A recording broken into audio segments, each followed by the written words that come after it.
நிறைய பேருக்கு இந்த பத்திரகாளி வரும்போது கீழே சிவபெருமான் படுத்திருப்பார், இந்த அம்பாள் வலது காலை அப்படி நெஞ்சு மேலே வச்சிருப்பா, இடது காலை அப்படி கீழே வச்சிருப்பாங்க. நிறைய பேருக்கு என்ன சிவனை மிதிக்கிறாங்களே, சிவனை இந்த காளி மிதிச்சிருக்குது அப்படின்னு அது ஒரு தத்துவம் தனியது. அம்பாவுடைய கோபத்தை அடக்குவதற்காக சுவாமி கீழே படுத்திருந்தாராம். இந்த அம்பிகை காளி வேகத்தோடு வந்தாராம் உலகத்தையே அழிப்பதற்காக. மகாவிஷ்ணு பயந்து ஓடினார், பிரம்மா பயந்து ஓடினார். இப்போ என்ன பண்ணணும்னா கணவன் மட்டும்தானே அடக்க முடியும் மனைவியை. சுவாமி பார்த்தாராம், அப்படியே மயக்கம் போட்டு விழுந்த மாதிரி படுத்து கிடந்தாராம் வர்ற வழியில். இவ வேகத்தோட நாக்கை துருத்து கொண்டு அகங்காரத்தோடு உள்ள வந்தவ இந்த தெரியாதனமா டபால்னு மேல காலை வச்சா பாருங்க. சுவாமியுடைய மார்பிட காலத்தோடமே என்ன சக்தி, உன் கோபம் தணிந்ததா என்று பெருமான் கேட்டானா.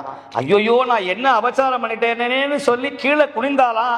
அந்த வடிவிலேயே அவள் சாந்தமாக இருந்தாள் என்று புராணம் சொல்லுகிறது.